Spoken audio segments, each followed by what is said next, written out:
Hello ವೀಕ್ಷಕರೇ, ಹೇಗಿದ್ದೀರಿ ಎಲ್ಲ? Welcome to Uma Rao kitchen. ಇವತ್ತು ನಾನು ನಿಮ್ಮ ಜೊತೆ ಒಂದು ಸಾಂಪ್ರದಾಯಿಕವಾದಂತಹ ರೆಸಿಪಿ ಬನ್ಸ್ ರೆಸಿಪಿಯನ್ನು ಶೇರ್ ಮಾಡ್ಕೊಳ್ತಾ ಇದ್ದೇನೆ. ನಾನು ಒಂದು ಬೌಲ್ ಮೈದಾ ಹಿಟ್ಟನ್ನು ಸೋಸಿ ಇಟ್ಕೊಂಡಿದ್ದೀನಿ. ಇದಕ್ಕೆ ಮತ್ತೆ ಒಂದು ಬೌಲ್ ಗೋಧಿ ಹಿಟ್ಟನ್ನು ಸೇರಿಸಿ ಚೆನ್ನಾಗಿ ಮಿಕ್ಸ್ ಮಾಡ್ತಾ ಇದ್ದೇನೆ. ಗೋಧಿ ಹಿಟ್ಟನ್ನು ಈ ಮೊದಲೇ ನಾನು ಸೋಸಿ ಇಟ್ಕೊಂಡಿದ್ದೆ. ಇದೆರಡನ್ನೂ ಚೆನ್ನಾಗಿ ಮಿಕ್ಸ್ ಮಾಡ್ಕೊಳ್ಳೋದು ಅವಶ್ಯಕ. ಈಗ ಇದಕ್ಕೆ ನಾನು ಇಲ್ಲಿ 3 ಪಚ್ಚೆ ಬಾಳೆಹಣ್ಣನ್ನು ತೊಗೊಂಡಿದ್ದೇನೆ. ನೀವು ಬೇಕಿದ್ದರೆ ಬೇರೆ ಬಾಳೆಹಣ್ಣನ್ನು ತೊಗೋಬಹುದು, ಆದರೆ ಅದು ತುಂಬ ಚೆನ್ನಾಗಿ ಹಣ್ಣಾಗಿರಬೇಕು. ಅದನ್ನು ಚೆನ್ನಾಗಿ ಸ್ಮ್ಯಾಶ್ ಮಾಡಿಕೊಂಡು ಅದಕ್ಕೆ 2 ಚಮಚ ಬೆಲ್ಲ ಮತ್ತು 2 ಚಮಚ ಮೊಸರನ್ನು ಸೇರಿಸಿಕೊಂಡು ಮಿಕ್ಸ್ ಮಾಡ್ತಾಯಿದ್ದೀನಿ. ಈಗ ಅದಕ್ಕೆ ಜೀರಿಗೆಯನ್ನು ಹಾಕ್ತಾಯಿದ್ದೀನಿ. ನಾನು ಜೀರಿಗೆ ಅವಶ್ಯಕವಾಗಿ ಹಾಕಿ, ಜೀರಿಗೆ ಫ್ಲೇವರು ತುಂಬ ಚೆನ್ನಾಗಿರುತ್ತೆ.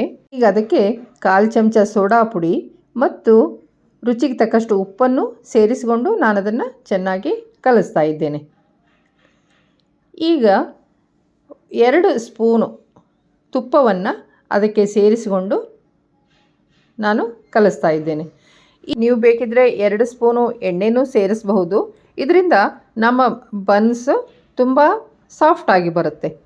ಈಗ ಅದಕ್ಕೆ ನಾನು ಗೋಧಿ ಹಿಟ್ಟು ಮತ್ತು ಮೈದಾ ಹಿಟ್ಟನ್ನು ಮಿಕ್ಸ್ ಮಾಡಿ ಇಟ್ಕೊಂಡಿದ್ನಲ್ವ, ಅದನ್ನು ಸ್ವಲ್ಪ ಸ್ವಲ್ಪ ಸೇರಿಸ್ತಾ ನಾನು ಅದನ್ನು ಕಲಿಸ್ತಾ ಹೋಗ್ತೇನೆ.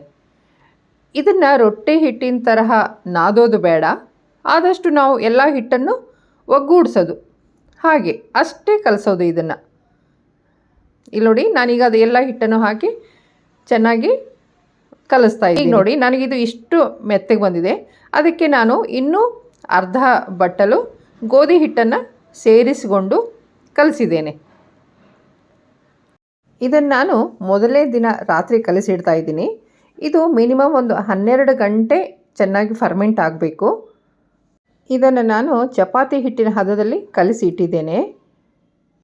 ಈಗ ತುಂಬ ಚಳಿ ಇರೋದ್ರಿಂದ ನಾನು ಈ ಹಿಟ್ಟಿನ ಪಾತ್ರೆಯನ್ನು ಕುಕ್ಕರ್ನಲ್ಲಿ ಒಂದು ಚೂರು ನೀರು ಬಿಸಿ ಮಾಡಿ ಈ ಪಾತ್ರೆಯನ್ನು ಆ ಕುಕ್ಕರ್ನಲ್ಲಿ ಇಟ್ಟಿದ್ದೆ. ಇದು ನಾನು ಮರುದಿನ ಬೆಳಗ್ಗೆ ಬನ್ಸ್ ಮಾಡ್ತಾ ಇದ್ದೀನಿ. ಇದು ಚಪಾತಿ ಹಿಟ್ಟಿನಿಗಿಂತ ಒಂದು ಸ್ವಲ್ಪ ಮೆತ್ತಗಿದೆ.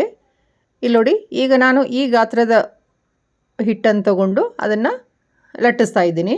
ನೋಡಿ, ನಾನು ಈ ರೀತಿ ಅದನ್ನು ಲಟ್ಟಿಸ್ಕೊಂಡಿದ್ದೀನಿ. ತುಂಬ ದಪ್ಪನೂ ಲಟ್ಟಿಸ್ಕೊಂಡಿಲ್ಲ ಮತ್ತು ತುಂಬ ತೆಳುವಾಗೂ ಇಲ್ಲ. ಈಗ ಅದನ್ನು ನಾನು ಎಣ್ಣೆಯಲ್ಲಿ ಹಾಕ್ತೇನೆ. ಎಣ್ಣೆ ನಾನು ಮೊದಲೇ ಕಾಯಲಿಕ್ಕೆ ಇಟ್ಟಿದ್ದೆ. ಈ ಬನ್ಸ್ ನೀವು ಹುರಿಬೇಕಿದ್ರೆ ಎಣ್ಣೆ ತುಂಬ ಚೆನ್ನಾಗಿ ಕಾದಿರಬೇಕು. ಆವಾಗ ಇದು ಹೀಗೆ ತುಂಬ ಚೆನ್ನಾಗಿ ಉಬ್ಬುತ್ತೆ. ಇಲ್ಲಿ ನೋಡಿ, ನಮ್ಮ ಬನ್ಸ್ ತುಂಬ ಚೆನ್ನಾಗಿ ಉಬ್ಬಿದೆ. ನಾನಿಲ್ಲಿ ಬನ್ಸ್ ಲಟ್ಟಿಸ್ಲಿಕ್ಕೆ ಅಕ್ಕಿ ಹಿಟ್ಟನ್ನು ಉಪಯೋಗಿಸಿದ್ದೇನೆ. ನೀವು ಬೇಕಿದ್ದರೆ ಮೈದಾ ಹಿಟ್ಟನ್ನು ಉಪಯೋಗಿಸ್ಬೋದು ಅಥವಾ ಎಣ್ಣೆ ಹಚ್ಚಿಕೊಂಡು ಬೇಕಿದ್ದರೂ ಲಟ್ಟಿಸಬಹುದು. ನನಗೆ ಅಕ್ಕಿ ಹಿಟ್ಟು ಹಚ್ಚಿದ್ರೇ ಸರಿ ಹೋಗುತ್ತೆ ಅಂತ ಅಕ್ಕಿ ಹಿಟ್ಟನ್ನು ಹಚ್ಚಿದ್ದೇನೆ. ಅದರಿಂದ ನನ್ನ ಬನ್ಸ್ ಒಂದು ಸ್ವಲ್ಪ ಮೇಲ್ಗಡೆ ಚೂರು ಬಿಳಿ ಬಿಳಿ ಬಣ್ಣ ಬಂದಿದೆ. ಇಲ್ಲಿ ನೋಡಿ, ಇದು 2ನೇ ಬನ್ಸ್ ಕೂಡ ತುಂಬ ಚೆನ್ನಾಗಿ ಉಬ್ಬಿ ಬಂದಿದೆ. ನೋಡಿ, ಅದು ಉಬ್ಬಿರೋದ್ರಿಂದ ಅದಕ್ಕೆ ಖುಷಿಯಾಗಿದೆ ಅಂತ ಅನಿಸುತ್ತೆ. ನೋಡಿ, ಎಣ್ಣೆಯಲ್ಲಿ ಹೇಗೆ ಕುಣಿತಾ ಇದೆ. ನಾವು ಲಟ್ಟಿಸಿದ ಬನ್ಸ್ನ ಎಣ್ಣೆಯಲ್ಲಿ ಬಿಡುವಾಗ ಕೆಳಗಿನ ಭಾಗ ಕೆಳಗೆ, ಮೇಲಿನ ಭಾಗ ಮೇಲೇ ಇರೋ ರೀತಿಯಲ್ಲಿ ಎಣ್ಣೆಯಲ್ಲಿ ಬಿಡಬೇಕು. ಅದರಿಂದ ಅದು ತುಂಬ ಚೆನ್ನಾಗಿ ಉಬ್ಬಿ ಬರುತ್ತೆ.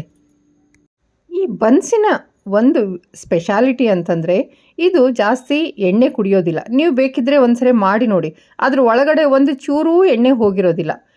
ಇದರ ಜೊತೆ ನಾನು ಸ್ವಲ್ಪ ಖಾರವಾಗಿ ತೆಂಗಿನಕಾಯಿ ಚಟ್ನಿಯನ್ನು ರುಬ್ಬಿದ್ದೇನೆ. ಇದು ಸ್ವಲ್ಪ ಸಿಹಿಯಾಗಿರೋದ್ರಿಂದ ಇದ್ರ ಜೊತೆ ಖಾರವಾದಂಥ ಚಟ್ನಿ ತುಂಬ ಚೆನ್ನಾಗಿ ಮ್ಯಾಚ್ ಆಗುತ್ತೆ.